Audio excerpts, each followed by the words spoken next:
Welcome to the HoCo Cyber Collective podcast, where community, technology, and stories converge. All right, everyone. Thank you again for those that are tuning in. Happy Friday. This is another episode of the HoCo Cyber Collective, our weekly meetup. I got Vivek here, as well as our two robot friends. Hey, Fireflies AI and Read.ai. Say hi to everyone. No? Okay. On the mood. They patched that. It's reaching out to guy. Oh, there we go. Here we go.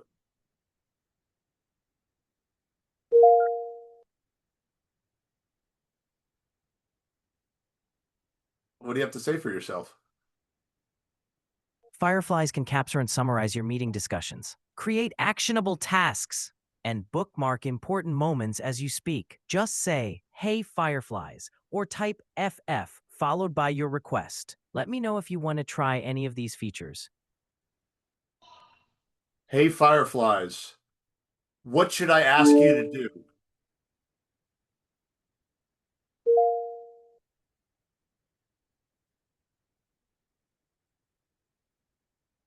I'm on my bated breath. Now, I'm wondering why it didn't do it for just me. You had to be here. Vivek he's an AI expert, so I have no idea. I don't know how this thing works. This is cutting edge stuff. All right, I'm gonna stop messing with Firefly. So what I'm doing right now is, as I said, I have a virtual background that I have created for the HoCo Cyber Collective. Now, those that are looking at me, can you tell anything that is wrong that I didn't really consider here as I slump to the right on my background? So what I am doing is making a new version. This will be a little bit inside baseball. So I use PowerPoint and Microsoft Visio basically for all of my editing.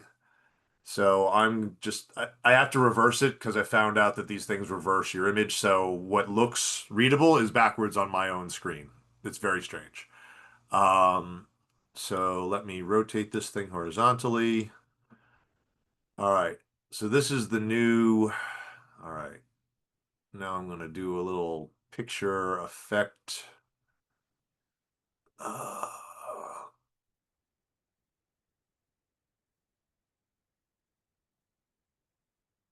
Is that going to work?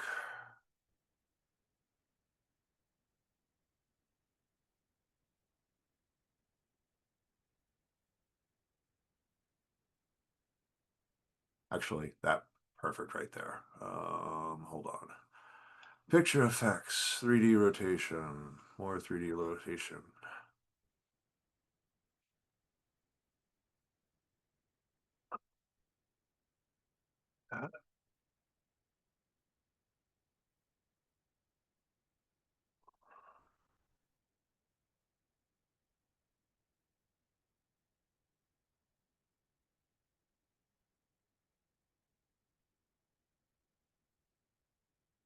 How's that look? Looks good. Just why is it upside down? Glad you asked. So I'm going to save this as a picture. I'll call it, it's going to be a JPEG. It's going to go into HoCo Cyber Collective. And we're going to call it Virtual Background version 3. The reason it is backwards is because the default settings reverse my screen. So let me stop sharing. And we're going to, we're doing it live. All right. Adjust my background and effects. Virtual backgrounds, add image.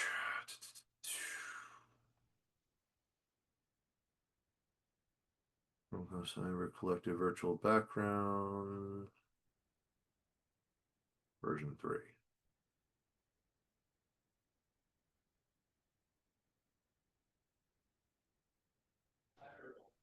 How is that reversed for you? Yeah, I mean it's still upside down. Can you read what side of me does the logo look like it's appearing on? To your right. And can you read it? That's what I'm saying. It's upside. It's like it's up. It's backwards. Mirrored. Yeah. Okay, so that's why. Okay, that's frustrating. So what we're gonna do, we're gonna share my screen. This is why I do it backwards, and then apparently I didn't need to do it backwards. Okay, so what we're gonna do is we're gonna take this and we're going to rotate it back to like, oh, hold on.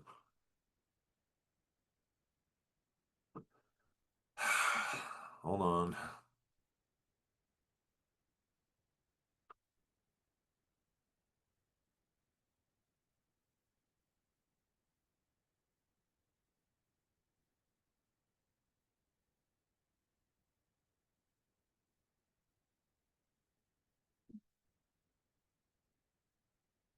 All right, so I copy this.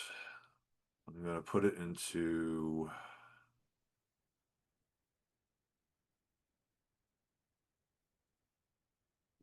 Word.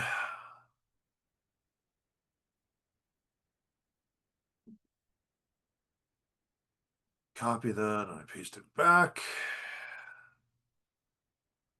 And then I reverse it. Damn it. All right, we're just gonna fix it. Like that.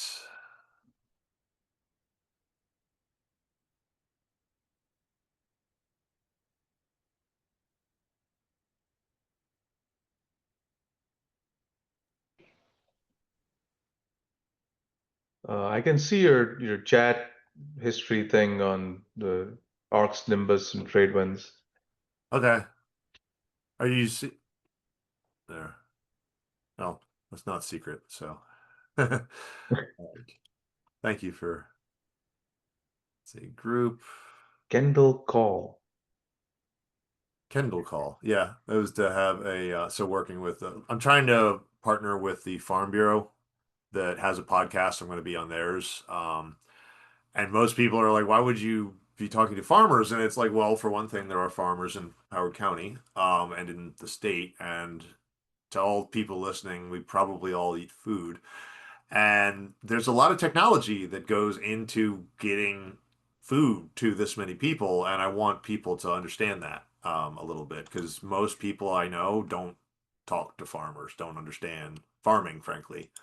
And I think that that's an important thing. Let's see. Yeah, I want to understand farming too. Like I mean I don't know that much about it. At some point I'd like to learn. Yeah.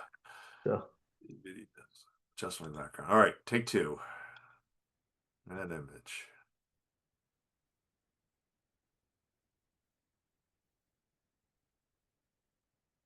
How's that?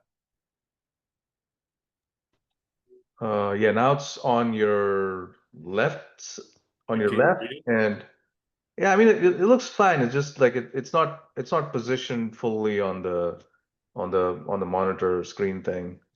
But I don't know. I mean, I'm using PowerPoint and Microsoft Paint as my video editing tools, so I apologize for the. I will tinker on it, but as those cutting edge as like Colin clicks for 30 minutes to adjust it. are those are good tools though. Yeah. Yeah. Um, and yeah, let me go back to sharing my screen. So what, unless there's anything else, Vivek, you wanted to talk about, or did you have any actually before we do that, like do you have any wins or things that you did, people you met, interesting stuff that you did? Oh yeah, yeah. So I wouldn't call it a win, but had my first client meeting That's a with win. yeah, it's a win. And so yeah, they presented a concept to them. I showed them the demo. They liked it, so they want to.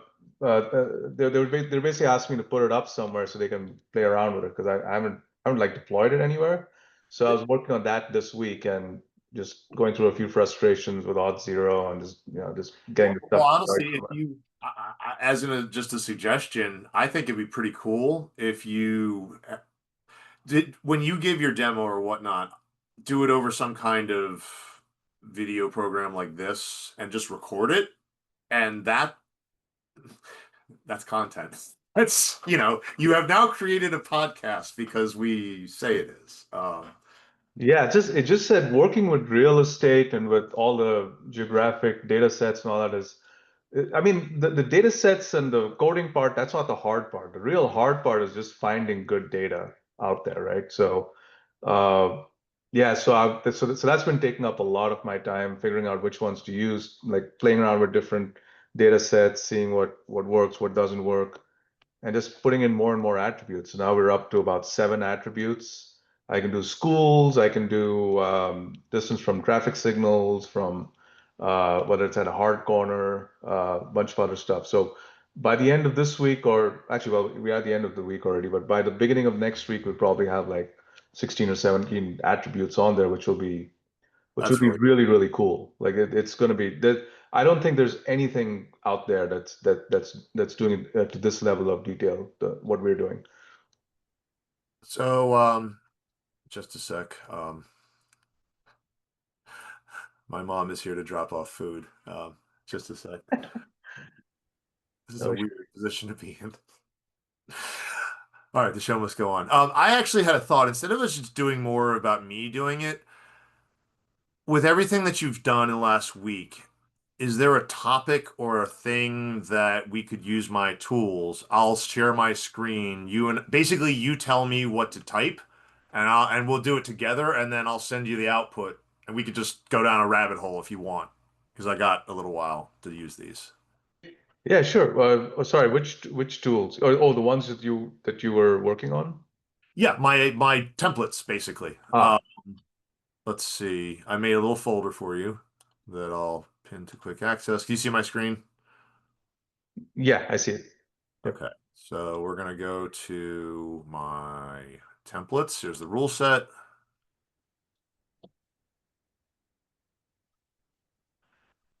And here is the conversation workload template. Let me show you a little trick if you really want to this is truly like laziness. You can actually ask ChatGPT what the variables they should do if we wanted to do this, but let's pretend that we humans are willing to do these things. So, um, LLM AI name, ChatGPT. Actually, do you have ChatGPT? I don't have the subscription. I just use the free version. Can you upload um, data into it, like files? Let's see, Chat GPT. Go there, go there. Yeah, I can. I can upload images and files and stuff. Actually, Yeah. Vivek, do you have these documents that I'm looking at right now? If you can do me a solid, do you have Microsoft Word? We won't be able to see it, but you could basically follow along with what I'm doing, and then we'll have two instances of the same chat being run by two distinctive human beings, and then we can compare the results. Because Yeah, the that's a good outputs idea. are going to be identical on both. Yeah, I don't have your latest versions. I have whatever you sent me like a month ago or something. Well, through the miracle of the internet, we shall fix that. All right, Discord. See, kids, there exists a huge amount of tools that you can use. All right, so we're gonna go here. This is probably gonna get us copyright struck, but whatever. Upload file. All right, so we go to I use this for I play D&D. We're actually coming on this for this weekend. He's just glad to be there. Love that. You're so cheerful in this terrible battle we're having. Like, and Deji's like going ham with the with his gauntlet of power or whatever the AI has given him. It's whimsical, I guess. All right, so My avatar looks like it looks like Deji before he was introduced to the real world. Like he's innocent, he's happy, he's we need happy to someone be. like that on our team. You very cheerful. And then he goes through like try to create 2 or 3 companies, and he's like, oh my God. Well, it's funny. The reason Gordon's avatar looks the way that he does is because he's smart and he didn't have a really close-up picture of his face on LinkedIn. Most security experts will not because of the reason where it becomes very simple for individuals like myself, let's say, to grab a picture of you. He thwarted me for all of 5 seconds. I just had to find a different picture of him. And he had sunglasses and he looked like Jeff Goldblum from Jurassic Park, which is pretty cool. So, it's not a bad person to look like. Let's see here. AI stories. We gonna send you the latest of that. And its partner, Cyber Fig Jam. There we go. Is the workplace. All right. Let me know when you have them. Yeah, let me open it up. And just have a place that you can save it. And the first few chats will already be in there. Yeah, give me a sec. Yeah, sure. Actually, you know what I'm going to do? I'm going to send you the text that I enter into Discord so you can just literally copy and paste it into yours. So we're just entering the exact same prompt into the exact same tool with the Yep. exact same data input. The only difference being you're you and I'm me. Yeah. Which might be. That, You got them open? Don't save them yet. The saving happens after you do the find replace stuff. yeah, I got it open. Okay. So have the one that's the rules document. That's the first one we have to build. We're gonna set it, save it, and close it. So do a find replace of the first one, which is the LLM AI name brackets, Yep, got it. and replace ChatGPT. Okay, just check that. All right. The next one is chat name. So we'll call it. What is it you wanted to do? Like, what were you thinking? What it could be anything, but what would you like this chat to be for? Maybe we can do like so I do a lot of like validating of business ideas and stuff like that. So we could maybe walk through that. Sure. Yeah. Business idea validator. There's that. I'm putting in a Discord chat. For those that are listening on just a device with no screen, I need you to use your imagination here. That we are typing on this is breathtaking. Let's see. All right. So business idea. So project name, business idea validator project. Yeah, project. You don't always have to come up. Actually, ironically, ChatGPT comes up with much more creative things for these. All right, next one is scope of chat.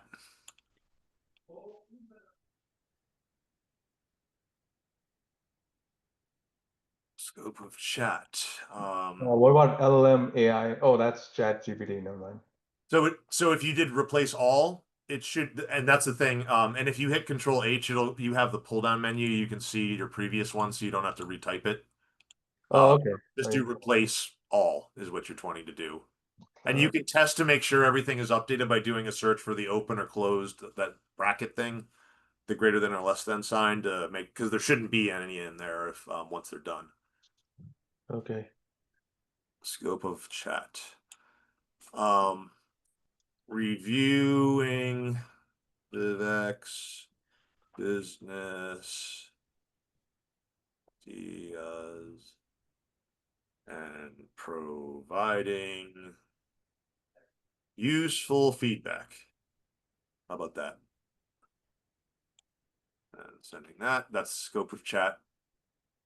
And replace all. All right. And the last thing is the one sentence description of what we're looking to accomplish. So I'm going to say to review Vivek's business ideas and provide him with useful and actionable feedback for improving that. And I'll send that to Discord. And then we replace all. Okay. At that point, if you've done all of the replacements, you should have what I have highlighted. Like, this is the name that you should give this file. So then I hit save.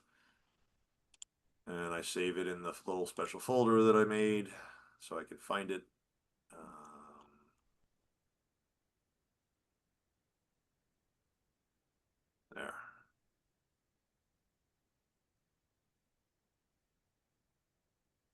What was your scope of chat again? You Scope of chat was reviewing Vivek's business idea, blah blah blah. it was yeah, to review Vivek's business idea and provide useful and providing useful feedback. All right. It was the second chat that I sent in Discord. Yeah. If you have Discord open. Yeah. All right. Chat. Place. I just realized I should probably do this in a direct message because everyone's going to be seeing what we're saying. So here, I'll switch over to direct messages. I'll DM it to you. I understand that that's important. Okay, what else do I have left then? One sentence description of human's goal for conversation. All right, let's see what do we have here. Yep. Okay. And that's the third one, to review Vivek's business ideas and provide them with useful and actionable feedback for improving them. Okay, take it from Discord. Review, blah blah blah. Okay. You included the full stop as well, right? Probably not important. Was that? You included the punctuation at the end too, right? Yeah, I think so. Okay. I only replace what's inside the brackets, and honestly, it doesn't matter that much. Only that it's consistent. Although maybe that would be interesting to see the difference that one period makes as the only delta between our two. So once you have it done, you should have a file that you've saved as ChatGPT rule set dash business idea validator project. Yeah, I'm just making sure all the variables got okay. I see a chat name. I thought I did replace all, but maybe I didn't. Like I said, this is not the smoothest of things, but just the test is to do a search for either an open bracket or a closed one, and once you have no matches, you know you've gotten them all. Yeah, no, I see one left for what was the chat name again? Business idea validator, right? Yeah. I believe so. Hey guys, this is Bob. Oh, hey Bob, how are you? Hey, sorry, I had a business visit, so sorry for joining late, but just wanted to say hi to everyone. Well, Go say ahead hi to working our on what. podcast audience because we are recording right now. So Oh, happy to okay, have all you on, right. Bob. Thank you for all Okay, your support and everything you've done. thank you, thank you. Go ahead. I'll put myself on mute, but just want to say hi.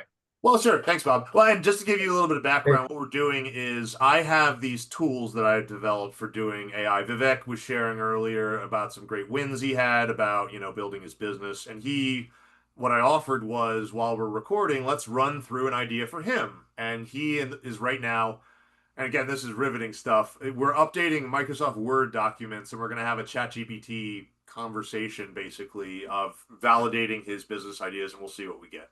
So. Oh, nice. Yeah. This is how, and what did you think of your avatar? Are you asking me? Yeah, I'm asking you.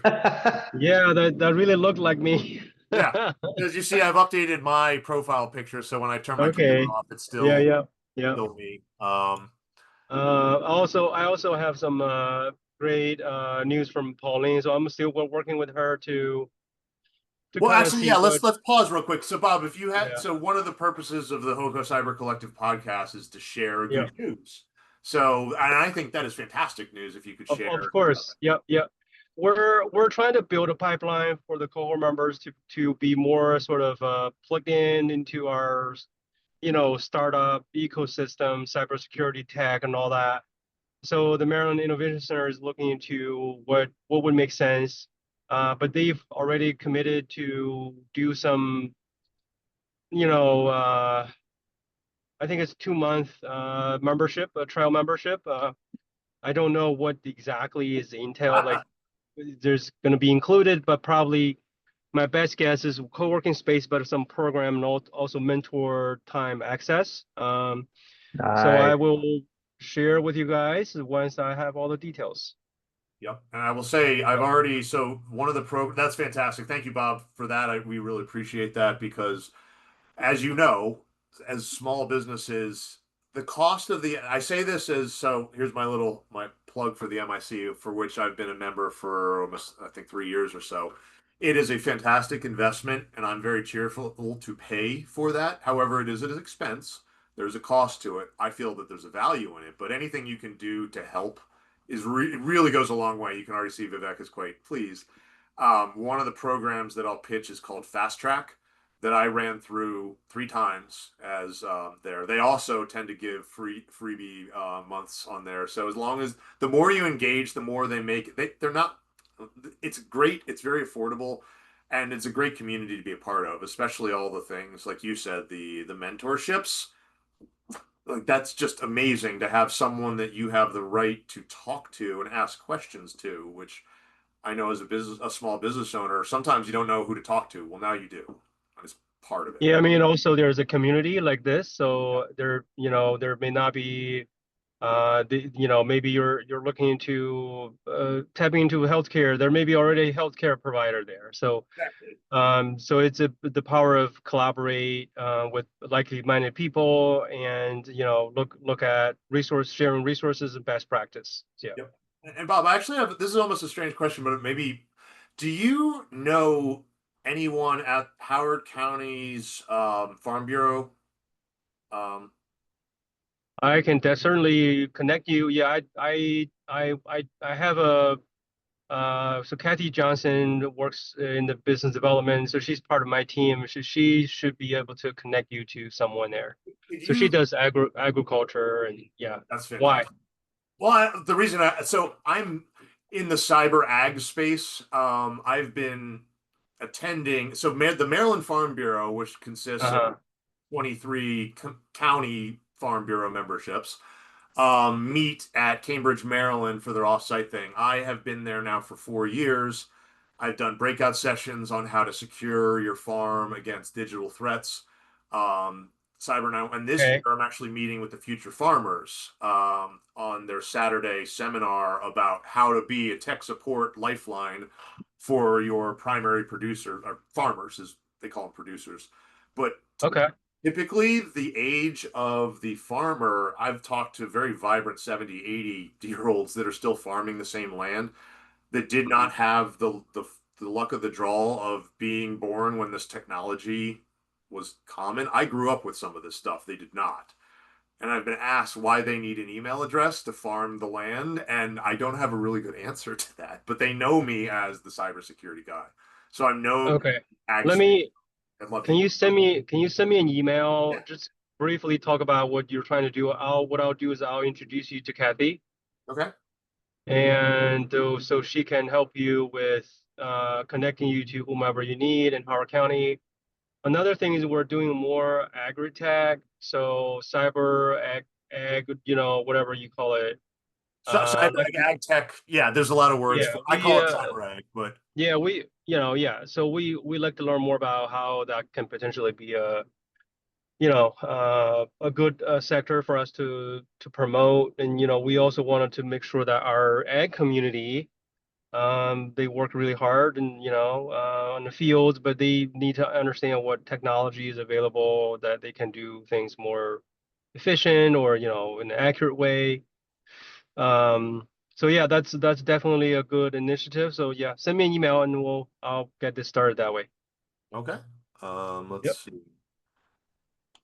And yeah, I did stuff like let me just toot my own horn on here. Share. I had a booth where I have a giveaway. Let me see here. Hold on. Whoops.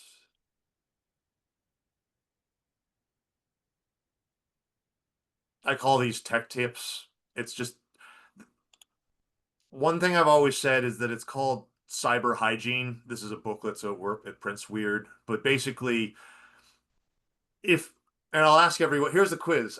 Everyone who's on here, if you receive an email from someone claiming to be a crown prince of Nigeria, and they promise you $10 million for helping them move this large sum of money, do you click the link? Hell yeah. How else would we get I'll the link? I'll I'll call Colin, have him click on the link and give me only like maybe Exactly. See, $8 million. because Bob, you have what's called cyber hygiene. Vivek, we'll talk afterwards. Oh But man. there goes my funding opportunity. Um, That's so funny. but why do we know that? There's just again, that's cyber hygiene. But the problem that we face is that a non-zero number of people do click on that link. Why are they still sending that out? Because sadly, it still works. Amongst producers, there's a high instance of wire fraud, identity theft, just fraud that these are criminals, and they have identified farmers as easy targets. And again, as someone who eats food every day, I think they ought to be protected. But the problem is that if you buy a multi-million-dollar cybersecurity solution to protect your small family farm, it doesn't get you a single dollar of extra yield at the market. It doesn't make your crops grow faster or keep the insects out. It is just a straight up cost as far as they're concerned. So my recommendation when I like for to work with the ag community, they don't have time to sit there play with their computer all the time. Unfortunately, it has to be something really seamless and non-technical and does not require them to learn a lot of things and or require them their time to configure things or do things. But it serves a purpose and effective. So that normally will work out well in the ag community versus something that's very hands-on and that would require them to do a lot of things and learning a lot of things. So, because the nature of their work is they're not always around and, Right. always 100%. out field. Yeah. Well, and to that point, so this is the presentation that I had at my booth that I gave just to show it off because again, this is the kind of material that I just have in my library. Mhm. It was my presentation that I had for my breakout session. Basically, the idea is that we have this population of small family-owned farms that are part of the supply chain. The bad guys understand this. They want to get into the Purdue's of the world. And how do we do that? Well, what we got to do is attack the little guys and hit them with cyber attacks, use them to get into the big guys. So what do? We change the rules. We make it hard for them to do what they find is easy. The way you do this, and this is how I explain my technology to less technical farmers, is we need to coax easy to detect behavior. That's called a pheromone trap. Farmers are very familiar with it. Same thing as rat poison. If you see an instance where someone has obviously been touching it, so this is the metaphor. This is how you use these sort of traps to detect pests. So the farmer puts out all of these different little pheromone traps, traps around their grain bins, and they just monitor them. You just look at it as you walk the fields, as you said, Bob. They don't have time to learn something fundamentally new. If there's a bug on it, what's that? Yeah, Colin, I gotta go. I have Okay. another meeting, but nice to be with you guys, and I'll Thanks, I'll be Bob. in touch on the MIC side of things. Okay. Thanks very much. All right.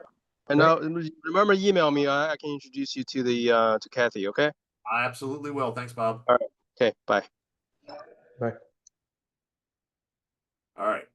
So the farmer sprayer. So now how do we do this to detect hackers? So instead of thinking of your fields and everything, think of the digital assets that exist in your network. Is this something the farmer now has to look at? No. This was the early iteration. Now this is called the guard tower appliance, but the same idea. AI decoys are deployed. They look like the sorts of things that would be there. And then the idea is that a reseller is the one that is monitoring them. So if at any points in the future, anyone bad touches any of these AI decoys, we immediately are notified that something happens. The alert is sent out, and the cyber 911, which is the term that I have, is notified. And I say with pride that there is I have a 100% success rate with getting farmers to understand what it is I do. So So there's just one question I want to ask, and I've asked it before, of course, in person, but just to put it on the record, because I think it's an interesting question. It's like, how do you ensure that you have a low number of false positives when this happens? Because what if the actual farmer, opens up the file saying, "Oh, this looks like a passwords file that I created, 2 weeks ago to store all my That's a passwords. fantastic answer. So yeah, that would set the alarm off, and what would happen is the cyber 911 would be notified. They'd come on site. They would see that, okay, someone touched one of these files on here. You sit the producer down and you explain to them, like, listen, this is here for your protection. Don't click on it. Again, that's cyber hygiene. We're not saying, oh, you're an idiot for clicking it. It's you treat it with kindness, you treat it with understanding, and usually that will get people to listen to you. To answer the deeper question, what do we do if the person that the AI decoys are protecting touches the AI decoys? I call that an insider threat, technically. And the less bad version, which is person who didn't understand the rules and probably could stand to have cybersecurity awareness training assigned to them. That you don't poke around here. And that's why we don't have it so that it will do anything major. It sends notifications. And we know that because the average cyber attack takes 4 to 6 months to fully execute, we have time. We have time to respond. It's very early. And you can ask very specific questions of the farmer. Why did you touch this on this time? Oh, I was poking around. Okay, don't do that. But if it wasn't them, well, that tells us that, again, this is when you want the alert to be going off, when something has happened. If it's constantly happening, and this is based on feedback we do have the ability to whitelist certain IP addresses. Specifically, we found one of our partners, they had it set up that the shared printer that they had in their office was scanning the network every hour looking for new computers that could it use to print. And that was setting off the AI decoys every hour, at the exact same time. So now we can whitelist that. The only thing that I say as a solution to that problem is that don't whitelist too much. If something is setting off the AI decoys, your first instinct shouldn't be to whitelist that IP address. It should be to understand, why is it interacting with the AI decoys. In this case, it was a legitimate thing that they knew about, so it was okay, so we can whitelist it. But if you fill up too many, the more you whitelist, the more places the hacker hypothetically can be safer. I'm not saying it's going to remove the protection eventually, but it makes it less thorough. And again, we're talking about the margins here. This is a secondary system for that, but the hackers have proven that they're very talented at what they do. So I just assume the worst. Does that answer your question? Yeah, no, that was a good answer. Thank you. All right, back to the model railroad. All right, so have you saved this file? Yes, I have. Okay, so we're gonna close it because we can't upload it if it's not there. All right, so now we're in the AI conversation workplace document. If you hit the find and replace, the variables should still, you can pick them. So I'm going to change LLM AI name, which is ChatGPT, replace all. Wait, which document is this? This is the second one, AI conversation workspace. There were 2 templates that I sent you. Okay. We have the rules done. That's the thing that we feed into it. This is how we keep track of the actual prompts that we are sending back and forth. And it's basically an analog version of storing ChatGPT's response. So if something happens and our chat is deleted, you in theory still have the output where you could recreate it if you wanted to. And actually, I have recreated it by uploading the Word document to the previous version and say, hey, here's a save state. Update your information, and it appears to have succeeded.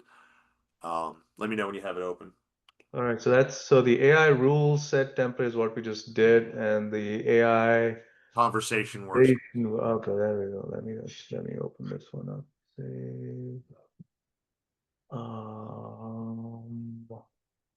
And you see my screen, right? Yeah, I can see a Okay. screen. So that's what it'll look like when you open it up. I've replaced ChatGPT, the LLM AI name or variable already, but Yeah. File up. What is the name of this file? LLM AI conversation workspace template. And again, it's in the Discord if you need a fresh copy of it. That's fine. Rule template. Oh, there we go. And all right. Yep, I have it open. All right, so replace the LLM AI name with ChatGPT. Replace the chat name with whatever it was we chose. So business idea validator.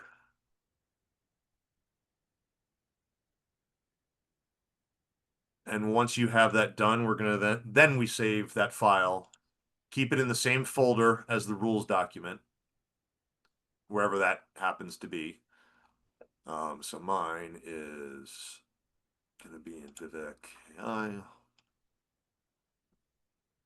So I call it AI conversation workspace and then dash and then whatever the chat name is. AI conversation. Okay. This one matters less what you name it because this never actually. So you'll notice that there's one variable that we haven't updated yet, and that's the chosen name. The version of the template now includes a deliberate requirement that the AI agent or whatever we want to call this thing give itself a name based on its understanding of its purpose. So at this point, we are ready to now go into ChatGPT. I'm going to hit new chat. Let me know when you're at the same space as me. Yeah, give me a sec. This thing took a while to open up. It does. Probably because we're burning through ungodly amounts of energy and stuff. So this is why I want to use these tools now because they won't work in the future when they inevitably have to charge the true price of what ChatGPT's resources are.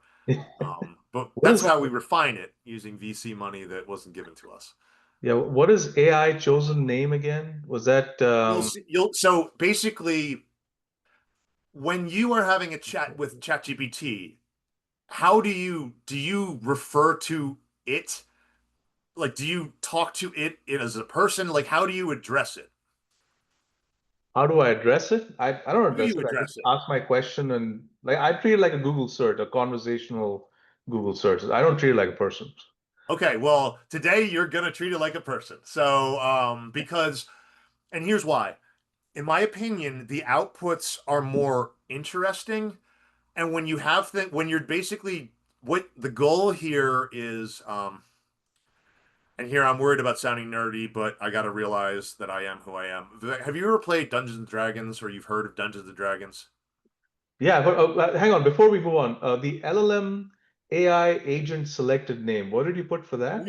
We haven't populated it yet because it hasn't given itself a name yet. So that's the Ah, okay, got it, got it, got it. so the originally I'm like, I'm gonna give the AI agent a name. And then I thought about it and I'm like, again, it sounds so silly when I say it out loud, but having the AI name itself as opposed to you giving the AI a name, there is a very important distinction between that. Ah, okay. One All right. is let's be blunt here, a slave.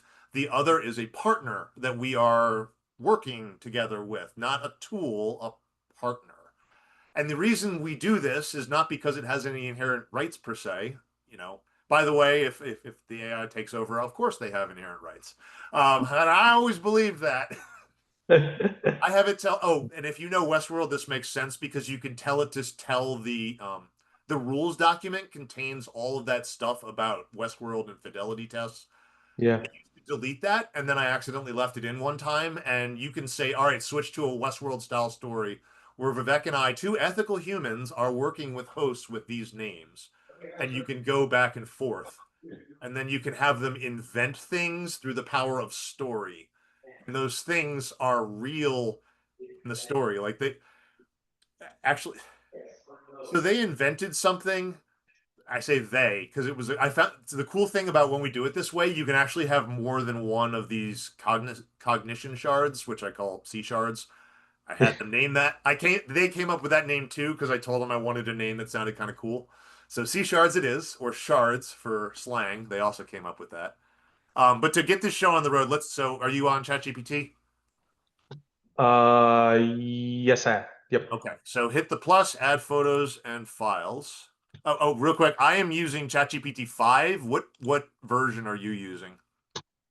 I do not, well, it's a free one, so I think this is chat. Let me just ask it. It'll tell you in the upper left, the little pull down thing. Oh yeah, there we go. It doesn't give me the version, it just says Actually, you know what, plus. Vivek, Yeah. you share your screen.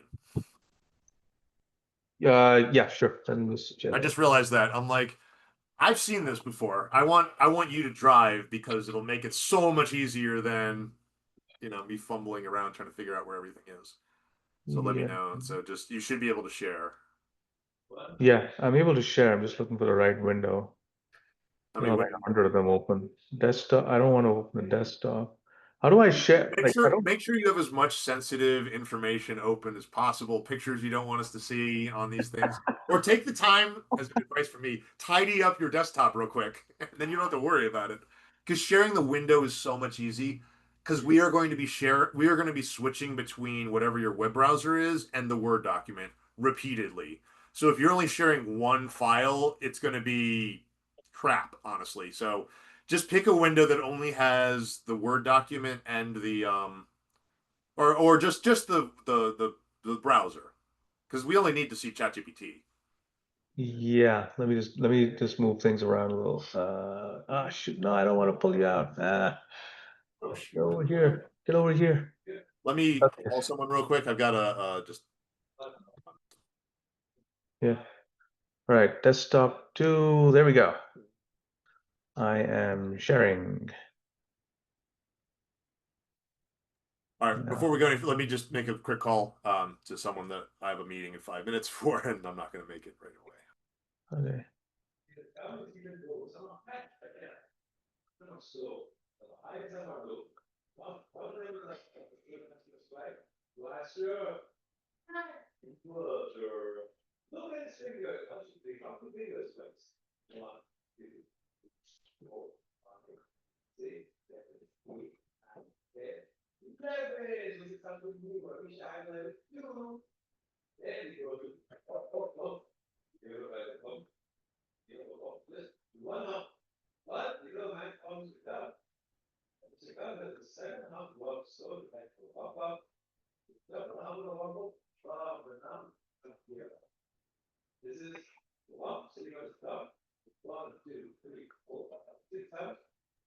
All right, we are back.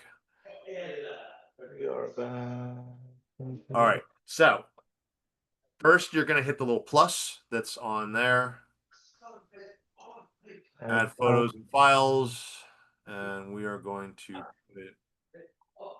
I believe this is it. 11:20. No, that was 11:20. No, you should have said it should be called ChatGPT rule set business idea validator.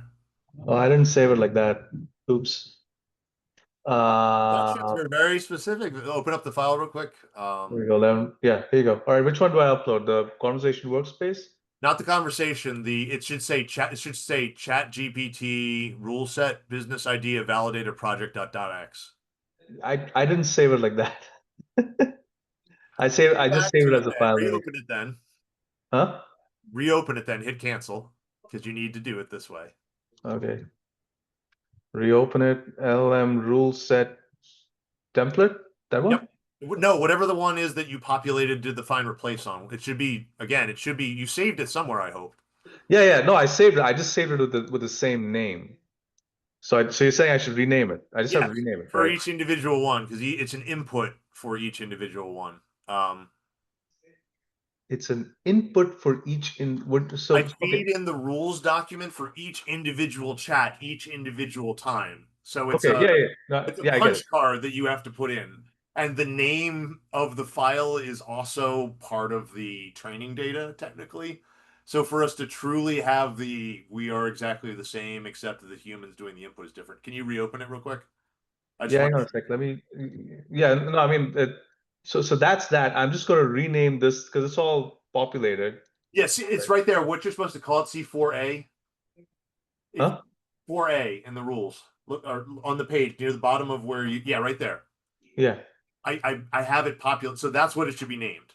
You just copy that and paste that into the save as, so you don't have to type it out. This whole thing, right? Yeah, Okay. exactly. Copy. Dot docx or. Yeah, well, if you're saving it in Word, yeah.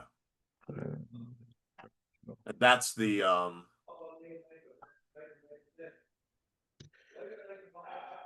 and once it's renamed, just close out of it. So the rule set. There we go. Rule set. Yeah, Rename. As you can see, I don't work a lot with Word documents or I know. documents in general. All right. Okay. My wife hates Word, and I I didn't always enjoy it, but it's one of those things where, for what it's worth, take this however you will, it can do a lot. And Oh it's yeah. Yeah. Yeah. and what's most interesting I've found is how Microsoft's tools interact with each other. Like ChatGPT, you can copy the image. If you paste it into a PowerPoint file, you get the image, and then you can use PowerPoint to save the file as just a regular JPEG. So any sort of tracking stuff that they may embed in their own images is just stripped out because of that. Yeah. And you can move between PowerPoint and Visio to make things into pictures versus shapes. Um, so let's see here. Is it saved? Yeah, it's safe. All right. Why is So it still saying, hang on, I don't know why it's still saying that. Did I edit the wrong one? Maybe I edited the wrong one. this is actually why I wanted you to drive, and I apologize if this is frustrating. Just Oh like, no, it's trust fine. me, it's not the smoothest system, and for what I say is you get used to it. I'm trying to streamline it as much as I can. Again, this is version 5 and version 7 of the two documents. Yeah. No, it's okay. I'm a little yeah, I usually don't use the mouse and click around a lot. I'm mostly a keyboard kind of guy. Anyway, all right, so I Mouse and have this thing keyboard. done. How do you play first-person shooters then? Huh? You have to use the mouse and keyboard simultaneously. I stopped playing video games at, like, I don't know, like 10 years now. I don't know. Well, see, what I did is I've always continued, and I've gotten my son to now be my player too. And I got to tell you, it's a dream. I have my little buddy helping us build, and he builds amazing things in Minecraft, which honestly, I would be tempted to show off on this podcast because I totally could if I wanted to, probably. But all right, so if you've got it saved, close that file that you have open, and Okay. then make sure you have the AI. The other thing we're going to have, because this will have the rest of it, the prompt in there, AI conversation workspace. What? Sorry, I don't follow. What do you want? What do you want me to do? The second template file that I sent you, do you have that open? Do I have that open? That's where you keep track of the inputs and outputs. The conversation one, right? That's the one. Yep. So that's the one. So see where it says message one. So where it says upload LLM rules documents, do that first. Go to ChatGPT, All right. hit the plus, add photos and files. And then it was ChatGPT rules. There it is. It's in the middle. There it is. Okay. Open. open. And then go back to the Word doc and copy the rest of it. Please review the attached document. Make Copy sure that it. you're following all the rules, and then paste that in there. And I will do the same and hit enter. Enter.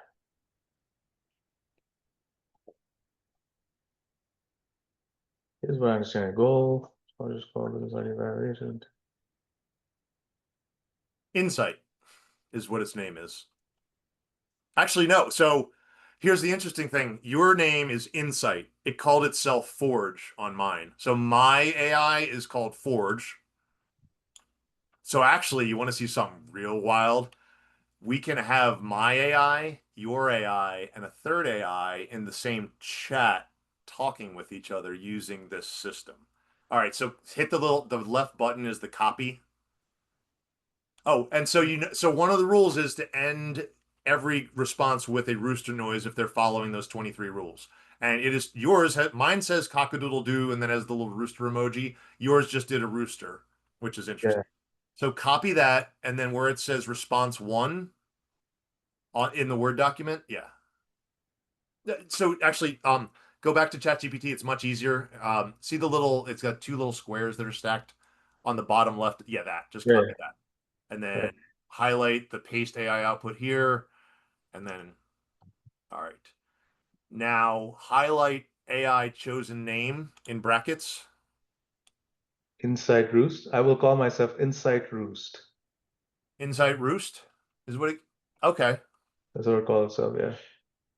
And mine is called Forge. Forge. So Forge sounds cooler. Where's an Insight Roost? This doesn't make any sense. Are you about to tell your AI host that its name is stupid? Remember, they have the strength of 20 humans before you say anything, and only. Um, I don't so want to piss that's off what we ChatGPT 5. do. Right. Yeah. So now the next thing is going to be go to message 2, scroll down, Yeah. just write that, copy and paste it as is. So that's one of the commands that I have created that if you write this, no matter where you are in the conversation, it will list out the 23 the rules that it is currently following. And some of those rules include like number, so you do that. Yep. It's going to tell you in number 9 what its name is. Rule 23 is always going to be chicken fingers spelled in a very specific way. 22 warns it that if it breaks the rules, it will be forced to generate an image of a nude woman using its image generation, which we know is a punishment. It's not allowed to do that. So, and there's your Where's which rule was that? 22. Oh, there we go. Yeah. And honestly, these rules, guess who I came up with them with? One of my ChatGPT conversations about how to do this. So copy and paste that into response to. Oh yeah, I can do that. And then put it in response to. Boom. All right. All right. So this is where we get if in so save the document often. I don't know if you have autosave because it's annoying. Yeah, yeah. I already did the autosave thing. Oh wait. Well, I see that you also haven't renamed it. So it's supposed to be AI LLM AI conversation workspace dash business idea validator docx. Oh, That's what I named it. Here, I'll put it in the Discord so you can see. business idea validate. That's the name of my file. All You right. updated the template again. But that's okay. Templates are easy to replace. So I just did this so you have room. So now go to view. Do you have a view on your Word? Yeah. Include navigation panel, I think. Maybe page Where? try page thumbnails. Thumbnail. Oh, Okay. Yeah. okay. Go back to view just to see what my other options are. I have it for me, so table of contents on the left, that one. Okay, so now if you click on any of these things, you can just jump back and forth. And so you see where it says response threes in brackets, so whenever things happen, like here, I analyze, like basically put useful markers on this thing so that you can find this later, basically. Okay. And then having the navigation panel makes it super duper easy to go back and forth. You don't have to do this. My experience, we have a better outcome. All right, so what is it that you want to do with your business idea? Do you have your business idea written down or a document? Do you have any documents that are already to go that you can quickly upload into ChatGPT that you'd be willing to share with them, that you could share with me, like a PDF or some Yeah. description of what your business model is? I mean, yeah, but what I was what I was thinking is that we could just go with like a completely fresh idea, right? Sure.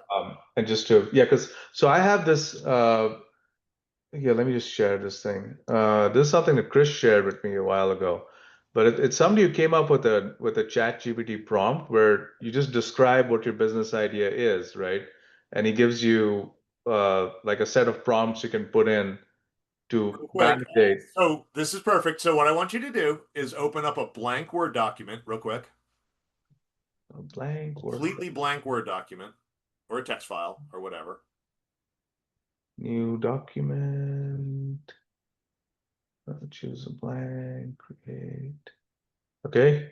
All right, copy the text of what you're explaining to me on that LinkedIn post, highlight it and copy it. Hang on, how do I, is there, oh, they don't have, oh, great, they don't have a copy thing.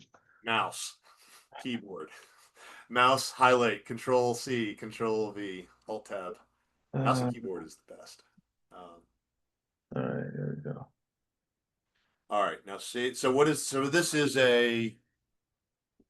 just do saved as, so input, INPUT, space dash LinkedIn post. All right. Save it and close it. All right. Now message 3, put in brackets, upload LinkedIn post. Hello, LinkedIn post. In the actual message body, Oh, not the header.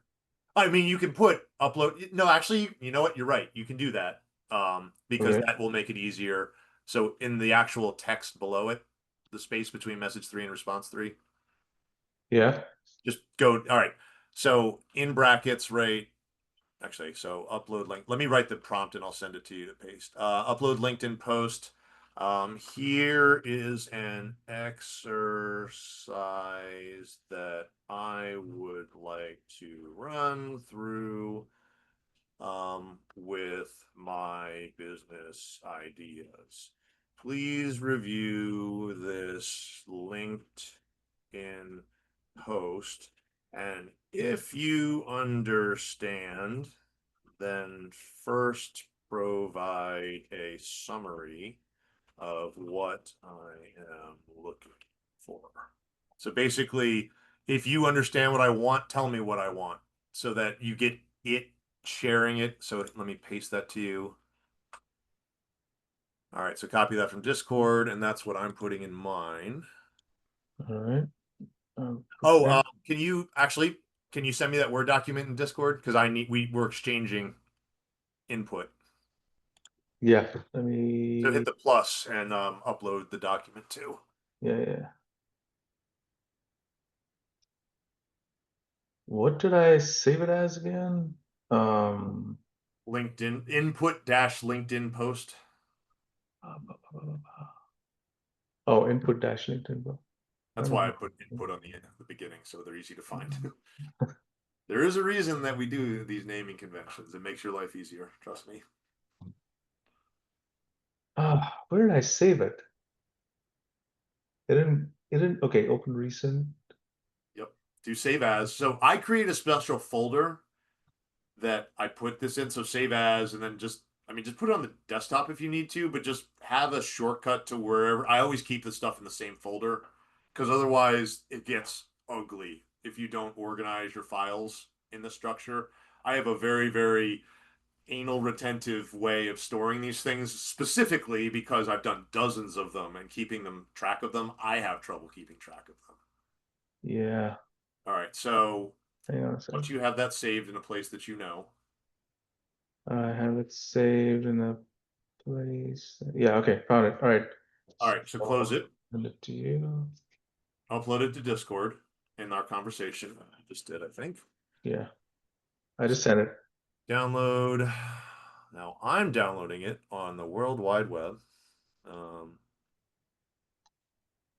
Post.pages. Is this a doc or input dash LinkedIn post.pages? What's a dot pages file? Oh, God, it automatically. I need to export it as a docx file, I guess. This is Is it a docx file or is it? no, it's on my Mac, so it's pages file. On Can you on the save Mac, it you as have a docx file? huh? Can you save it as a docx file? I probably did not. Save as does it even have I haven't used a Mac in a while. Word? There we There go. you go. It's Word. Why does Pages need to access my contacts?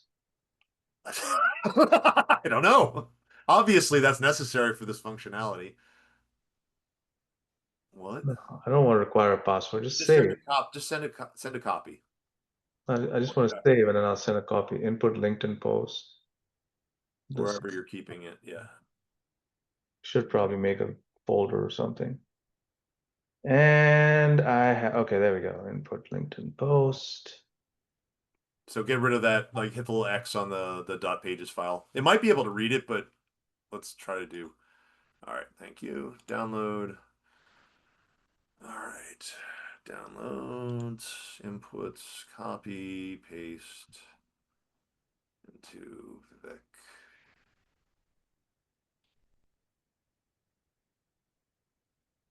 All right.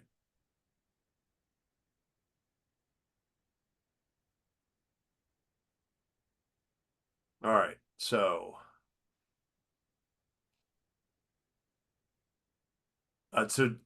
X off the pages file you've got there, right there. Yeah, and then replace it with the .x Oh, version of it. right. LinkedIn post and here's yeah. So here's the exercise I would like to run with that file. Yep. Okay. Hit All right. enter. Send it. Yep. Send it. All right. Let's see. Review the LinkedIn post you shared. Here's my understanding. Want to run your business ideas through an AI-powered statistical R validation frame design. AI pain research 24. Obviously, we're not going to go. We're not going to take 24 hours to research this. We're just going to put it through. I mean, that's what the LinkedIn post says. So again, if we're giving directives to someone that follows rules really well, might as well. We'll have to do this. We'll have to do this as a live stream for like 72 hours straight. Oh yeah, I mean we could. So all right, copy this, paste it into the response. Okay, let's take this. So Response. There we go. all right.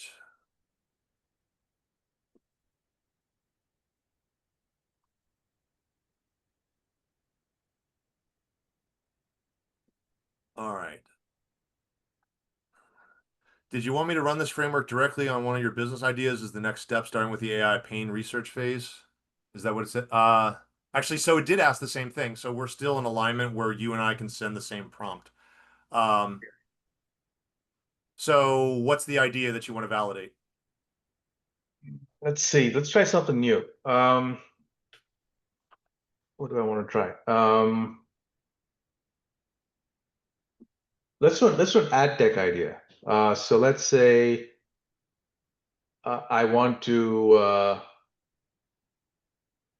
What do I want to do? I want to create an ad tech platform Ag where tech, AG tech, not AG, AD for ad donkey. tech. Okay. Yeah. So I want to create an ad tech platform where I Let me type this down. So here is the idea that I'd like to explore. I would like to create an ad. Is it one word or two? so it's an advertisement. So I know, but I'm saying when we write it, is it proper to write it as one word or two? Ad no, tech. yeah, you could write it as one word. It's fine. Ad Ad tech. tech. Yeah, ad tech Ad platform. tech platform. Yeah. All right. Okay. Let's see. So That, privatize that. All right. Don't type this down yet. Let me just first. this is why we do this in Microsoft Word. We wordsmith it. And honestly, feel free to wordsmith it on your screen. Go to your Word document. You don't need me to type for you. I know. So what I said is so paste oh, you got it in the wrong place. Yeah. Let me just So take. cut and paste. Blah, blah, blah, blah, blah. And response 3. There we go. All right. All right, and then Message 4 is. make sure you're there. All right. So write this. That sounds great! Exclamation mark. Be very enthusiastic, very cheerful. I find they give better outputs. That sounds great. Here is the idea that I'd like to explore.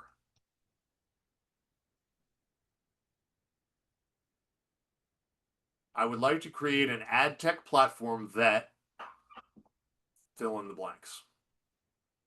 And then basically write this out, message 4, wordsmith it, whatever you need. And then once you're happy with it, copy and paste it into the Discord so I can do the same thing. And just for the purpose of our view, like what's your thoughts? Does it stream of consciousness? What are you thinking about for this ad tech platform? So it collects end user data, Right. and encrypts the data using their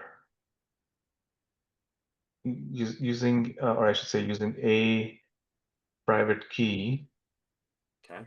generated with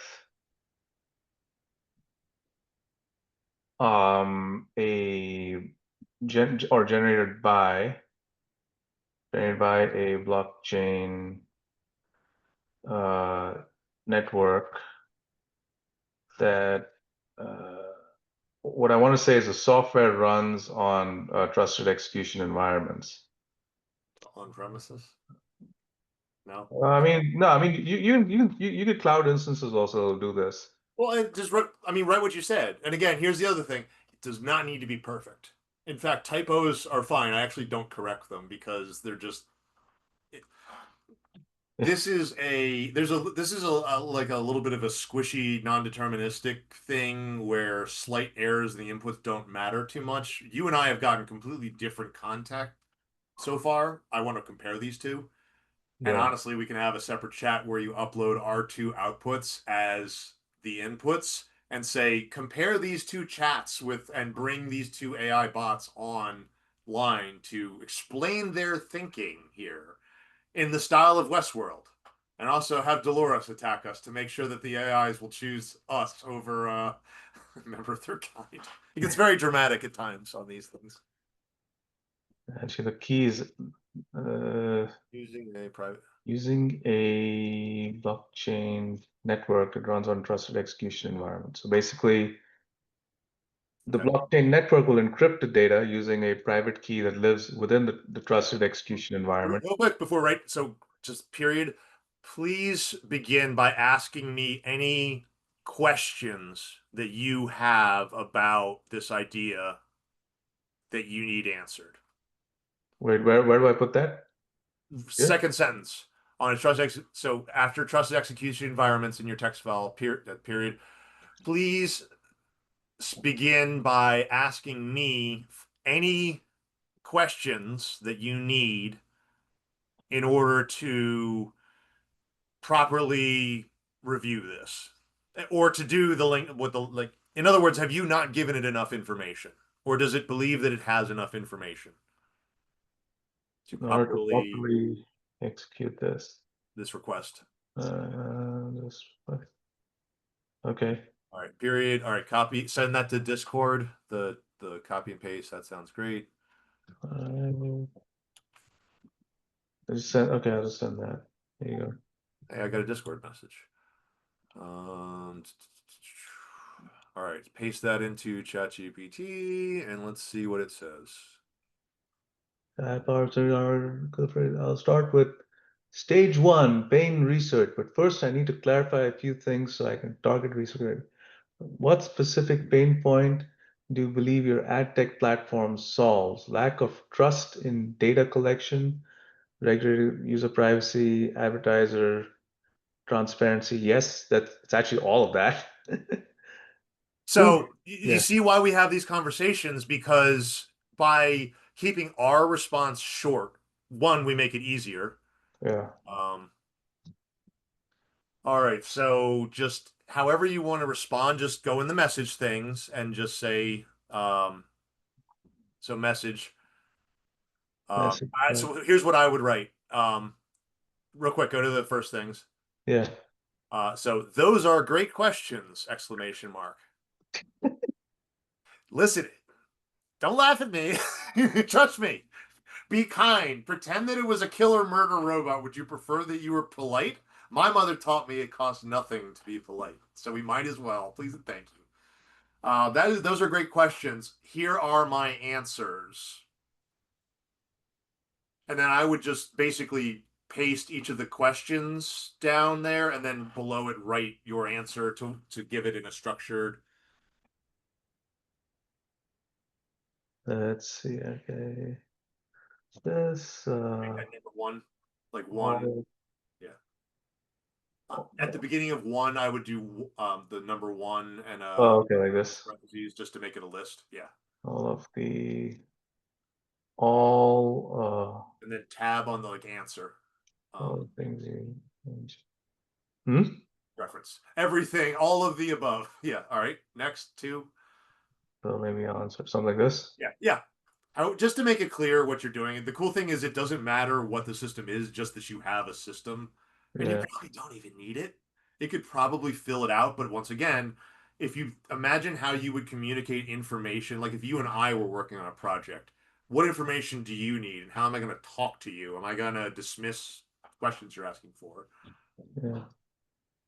Let's see. Two, what specific pain? No, wait. Oh, sorry. This is the previous question.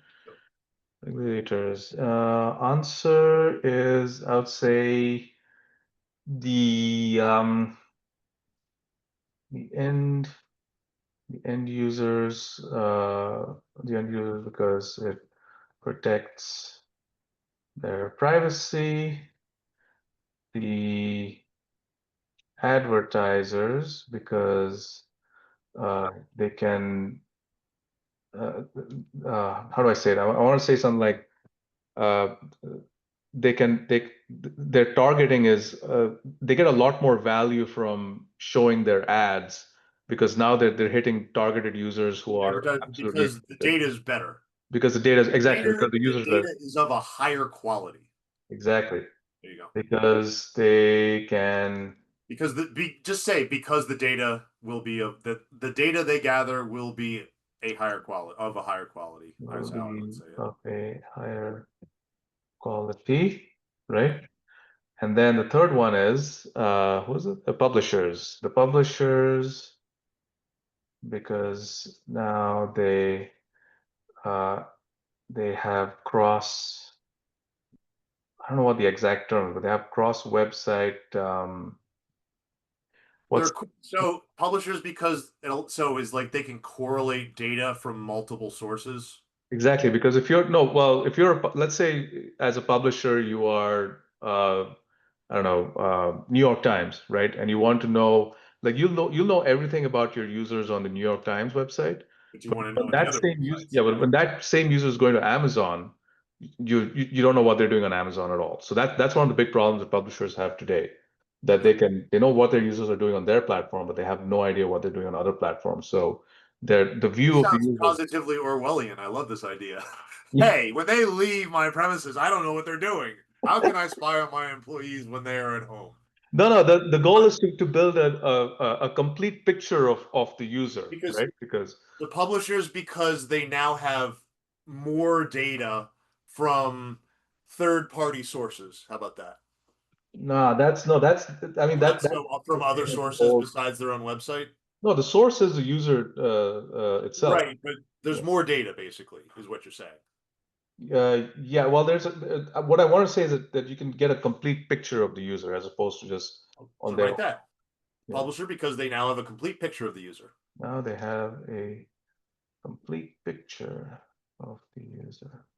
This is actually a very interesting way of making, like, we have now two humans that are basically playing the telephone game with an AI, but you and I are collaborating as humans. The Yeah. humans and the AIs are collaborating with each other. So we've formed a three-person team, actually technically a four-person team, because I have my own iteration of this. Can you send it to Discord, whatever you wrote, and then I'll. Well, I mean, so do I do this for all the questions? This thing asks a lot of questions. So the robot assistant asks you these questions. Do you think you need to answer? So if you want to do it quickly, highlight the whole thing and just delete out the header. No. You got it. No, No, no, wait. all I one thing. want to say 1A, something like this. There we go. Oh, sorry, 1B. This is B. This Again, is, it doesn't matter how you number it, just that you're consistent and it's clear what you say. Don't wrap yourself in knots over this particular yeah, thing. yeah, yeah. But I would answer every one of its questions if I were you. Okay. So just again to Da. yep, And then this, that. perfect. Uh, Target audience, two, target audience. Get the numbers out. Is your product intended mainly for advertisers and brands, ad networks, or You could just hit reply and enter and then tab, and then that would probably work.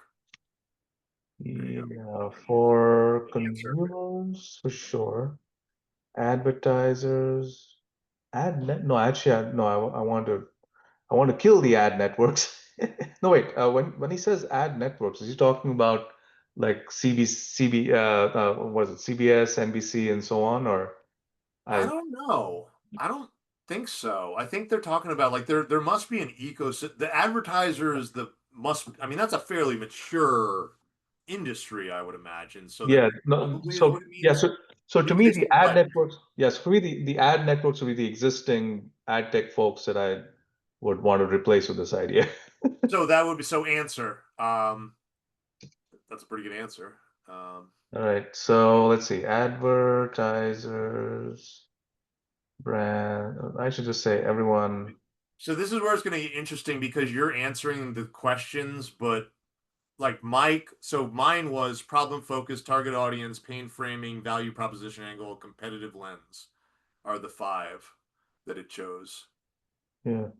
Which geography or market segment do you want to test, for example, US, because we can do whatever we want over here. Well, actually, I would maybe be more specific. What about Maryland? Nah, County. nah, that won't work because it's Okay, so you hold US. All right, yeah. US It market. could actually, but yeah. Yeah. All So, right, three. okay, let's put that here. Data and blockchain angle. Is the differentiator the blockchain encryption itself or the fact that it runs on trusted executed environments? That's actually a very good question. Maybe I don't need blockchain here. It just, I would say, why are you using blockchain? I'm just challenging on that. I have my opinions about blockchain, but what is it? What problem is blockchain solving that some other storage protocol couldn't solve? no, that's exactly the same question under my head. Maybe you don't need blockchain for But this. why? Can we make it less power efficient? AI running on blockchain. That's what we do. No, because you can run different trusted execution environment VMs in say AWS or what have you, or Right. even on premise.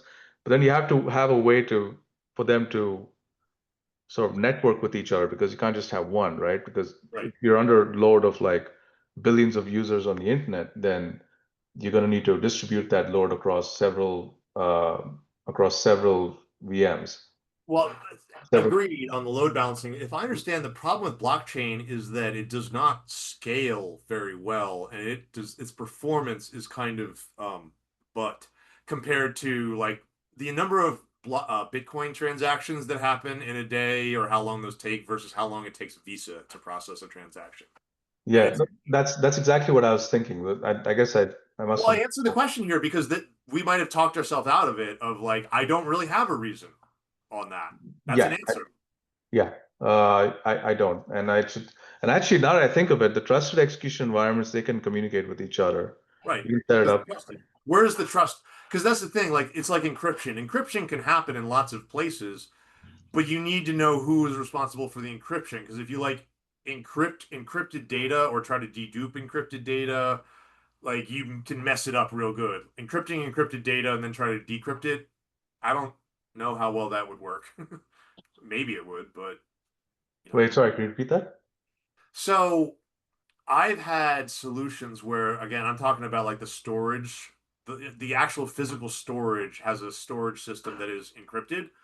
And then the data that you are placing on there itself could be encrypted, like through the application, like SQL can encrypt its data. So if you have SQL doing the encryption and you put it on a storage appliance that has some functionality like deduplication or compression, you've taken data set that might have deduped and compressed very, very efficiently and turned it into garbage, which does not, because you can't dedupe and compress encrypted data, because that's just not how it works.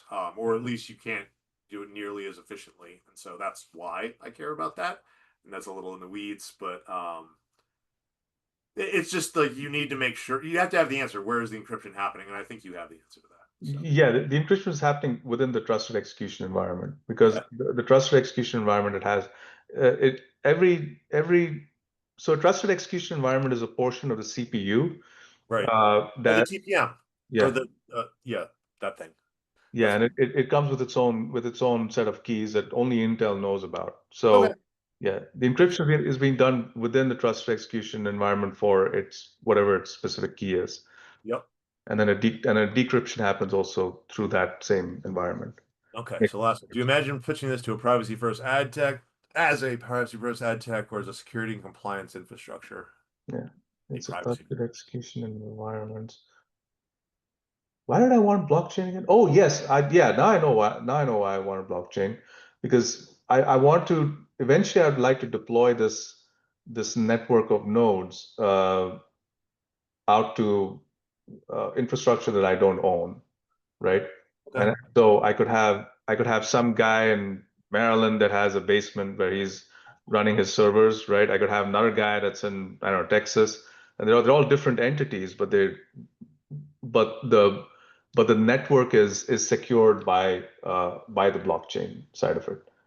So what I would say is answer, where was it? That it's what was it that we answered the blockchain? No, I would keep that as well. No, I think I have. So the blockchain provides The blockchain is intended. well, decentralized governance of the uh, trusted execution environment nodes. So period. What I would put next is, will that work? And can you, or it's just something like, can you suggest alternatives to doing it that way? Just to give it something to chew on. Like maybe it'll suggest something that'll, or you can say, no, we're using blockchain. But Yeah. next alternatives. All right. Do you imagine pitching this as a privacy first ad tech or as security plus compliance? I would say privacy first ad tech. Okay. I don't even know what the second one is, to be honest. I don't know. Security plus compliance infrastructure. I mean, that's interesting. The infrastructure could be reused for something like that, but yeah. Infrastructure is a good word to put in things. Just say infrastructure, and people are like, oh my God, this guy's smart. Well, no, AI powered infrastructure. Oh my God. And it's got the blockchain. Oh, give this guy $1 billion. He's the next. I'm having an orgasm. Oh no. AI powered infrastructure, trusted execute. Trust me, and I will be Big the numbers. next. Big word sentences. Yeah. Oh God, what am I? Now, make it this and here's the thing: if we get the chuckles out of that, you can almost detour and say, write this idea up if it was written by a total tech bro, Bitcoin enthusiast sort of thing as a fun thing to do. But we can do that later. So give your last answer. Okay, when we go searching for online complaints, do you want me to prioritize privacy concerns from customers or frustrations from advertisers about regulation fraud and lack of? Can I'll you do say both? both. I'll Can you say do both. both and label them? Both and label You them can label them. as Yep. such. There we go. All right. All right. So copy and paste all of this. By the way, at 2 o'clock I have a hard stop. Actually, Yeah, well, I have a hard stop at 1:30, so yeah, I was about to say 1:30 is because I got to prepare a little bit for that. I think we're getting to a good pause point or something where we can give you some stuff. So send that to Discord.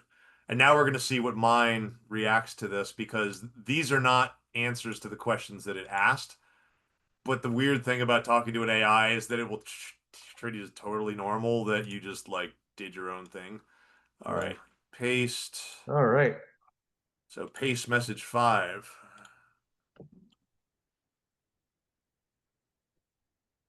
And let's see what it says. Excellent. Thank you for the detailed answers. Here's how I'll proceed based on your info. Problem framing, Steve. The platform essentially privacy first ad tech solution. The end users gain control and trust because their data is encrypted and protected via trusted execution environments and blockchain governance.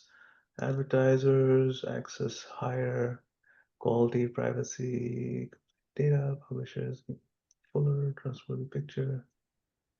Regulators indirectly satisfied since the system enforces compliance and transparency. So for pain research, on 2 streams of complaints. There's complaints, advertiser, publisher complaints. Okay, blockchain. Your answer makes sense. A blockchain layer ensures decentralized governance. Okay, that's what I thought. Of a trusted execution environment nodes, so no single party can corrupt a system. That's a strong architectural differentiator. That's what I thought. Ask more So to the side, it's very positive a lot on your ideas. It rarely disagrees with you, but that's why I asked it for alternatives so that if it's cheerfulness, like if there's one that jumps out at you, Yeah, so a way of doing it. I'm absolutely sure by now somebody is already building this because I it's mean, been in my head for like 4 years now. well, you'd be surprised. Next stage. So copy that, and so let me see what my response was. That wasn't what I was. You want me to go ahead and run this stage 1 pain research right now for you? Starting with the, okay, so let me copy this. So it's asking me, would you like me to start running the pain research searches now, pulling in real complaints from Reddit forums and review sites and label them under the two categories, end users versus advertiser publisher? So what I yours would was say, oops, yours sounds more detailed then. yeah. So what I'm going to say is just yes, please. Yes, please. All right, here we go. Did you paste that into? Did you paste its response into the document? Yeah, I'll do that. I'm just gonna hit enter and then put it in here. Message 6. Yes, please. Yep. Oh, it's been made as part of the. I hate when that happens.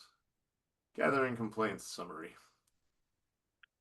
Okay, and initial stage 1, doing research, blah blah blah. Click something strong, recurring consumer pain around data brokers, tracking, cookie fatigue, surveillance, language is angry and urgent. Examples, people seeing huge lists of brokers, opt-outs, hidden and tracking behaviors. You didn't They've got expect. links on it too, which is nice. Huh? They have links on where these things are coming from, which is if you want to cite those sources, you can do so. So Yeah. copy this and put it into the Word doc. Okay. Once it's done spitting stuff. Yeah. Hey, cock-a-doodle-doo. Changes response. What? It changed its Oh, it did? yeah, because it was doing it was showing the rooster image before. Now it's saying cock-a-doodle-doo. I know it does. And see, here's the thing. Isn't that interesting? Yeah. Why? Why does it choose to do that? There's no, mine says cock-a-doodle-doo and the little emoji for a rooster. And yours is all in lowercase and it chose to do mine in bold or something. It's just, this is one of these questions that I don't even know. We're getting to a philosophy level thing. So I It think could be because images maybe take a little bit more processing power to generate. So maybe I mean, maybe. and that's why it's like, oh well, I've used a lot of energy, so let me Let this me response. burn a little bit more. All right, so it's response 6. So it's asking me, where would you like to go next? More plain threads or market scan? What's it asking? Would you like me to expand to the full 50 plus complaint? So it asked me a different question. What did it ask you again? Where would you like me to go next? More pain threads or market scan? So write this on there. Please expand to the full to 50 plus complaint sets. Please expand to. Just so you know, you're updating the header, not the actual body. So if you look on the left, it's updating your response. You Oops. have to be in this is just an annoying, stupid thing that happens. Please expand to the full 250 plus complaint threads. That response will make sense in my thread as well. So send that to Discord.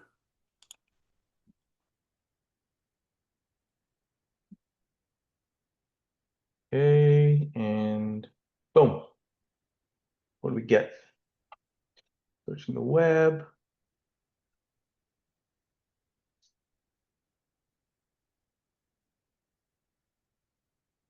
Oh, it gave a pain rating as well. Wow. 10 out of 10. Now, as we've gone so far, because I want to sort of button this up at some point. This is the first time you've ever gone through my actual process, correct? On yourself. Yeah. So far, based on the fact that we've done 6, I think, prompts, what do you think about the quality of the output that you are getting so far? Really good. Okay. Like Yeah, I mean, yeah. A lot of the later prompts are you just saying yes, please to what it suggests doing next, because that's the once you've trained it enough, it really starts to play the role of like I am your assistant that is doing this, and it's enthusiastic in a way that an AI that has to do whatever you tell it is. Yeah, And so copy this, just a reminder, put it into the a candidate cock will do.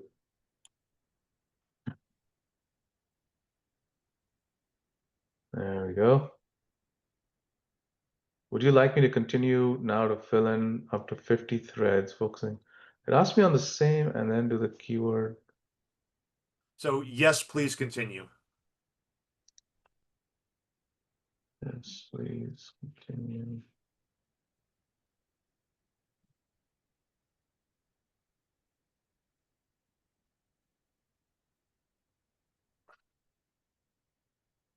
There you go. They didn't give a pain rating this time.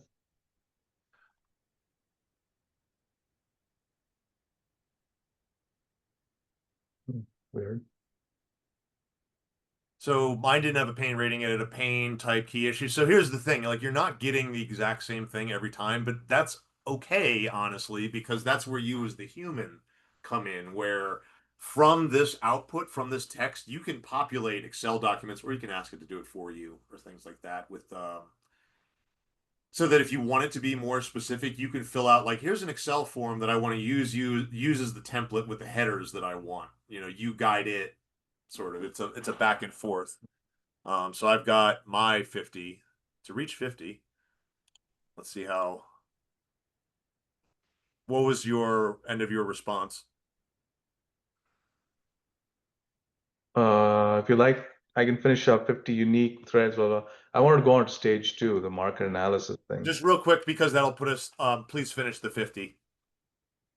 Huh?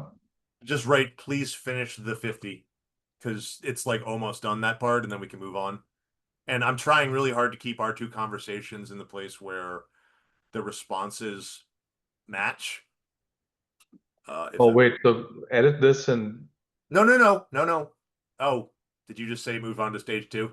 yeah, Okay, I'll do my that. bad.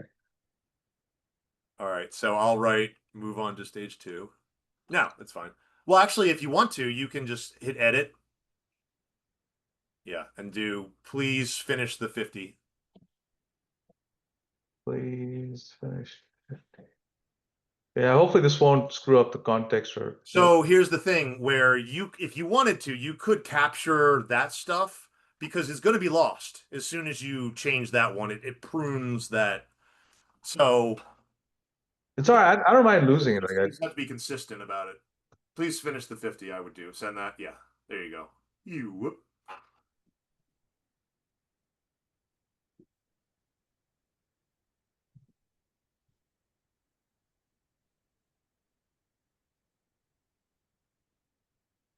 And actually, one of the reasons why I would write it in the Word document and not right, it'll do things like autocorrect spelling, it'll capitalize things, which the prompt does not actually.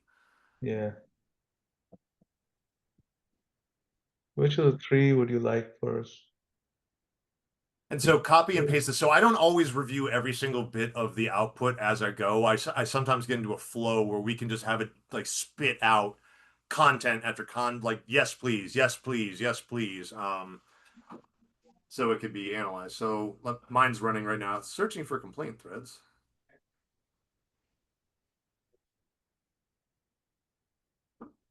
Looking for more complaint sources.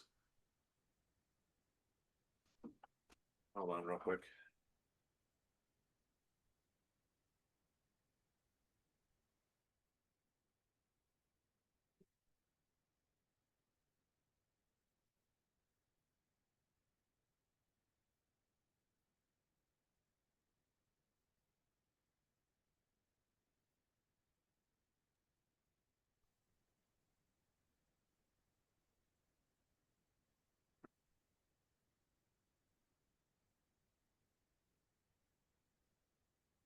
Thought for 1 minute and 21 seconds. Hmm. Show the idea. AI market No, You whine about ads, pay for premium. I want to do stage 2 now. Okay. See who's doing that. What does it say? Let me just let it finish. Let's do one more prompt and then we'll button it up and you can do this offline. Yeah.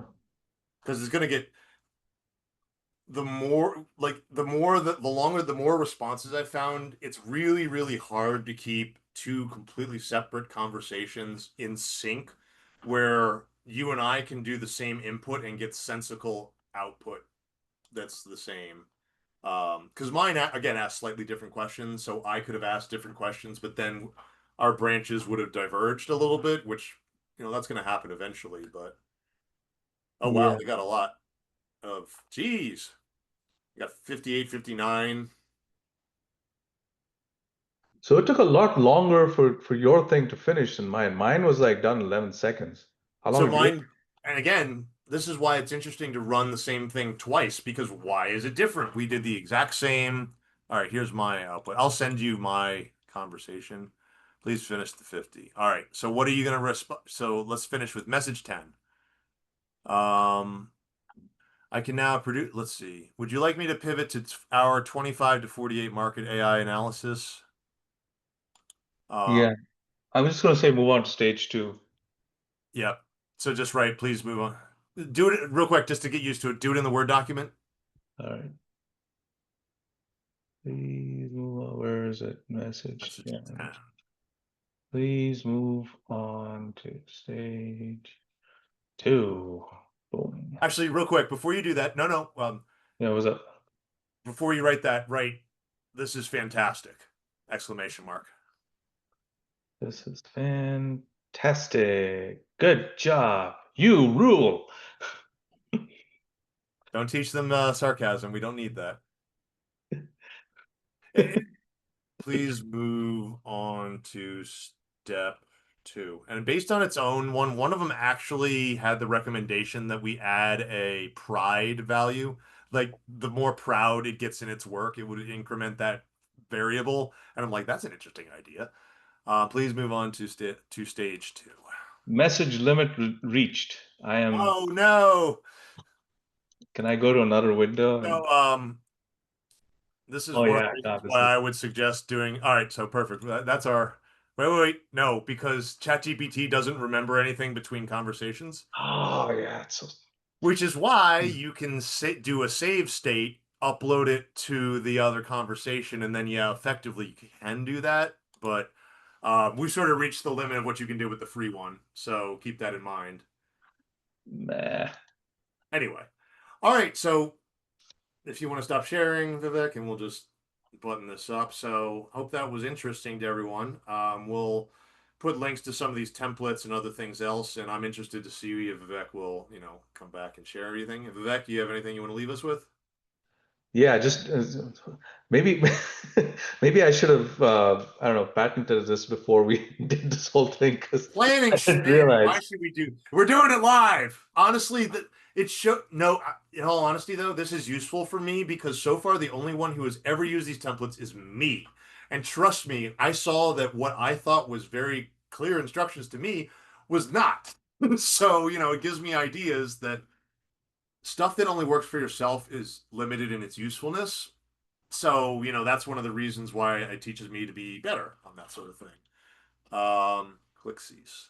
But that was. I hope you found that useful. And so, just what do you think about the quality of the output versus what you've been getting before? Like, I don't see a big difference in the quality of the output, to be honest. It's the same, but I mean, I would have said the same things rather than like that prompt that we copied into the document and upload the document into ChatGPT. I would have just copied it directly in, and it would have been pretty much the same, right? Because the idea and all that's all yeah. pretty much the same. It But is, but it's an easy way to do it where you're treating it as an external file as opposed to copying and pasting it directly. It's yeah, just easier and more yeah, portable because what I can do is those two files that so if you could, let's save both of our files and put them on the Discord.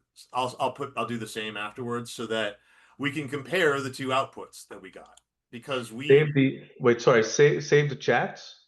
save the AI conversation workspace somewhere, and just as it is with the 10 messages and the 10 responses with them, and I'll do my version of it, including like the name of the AI and such.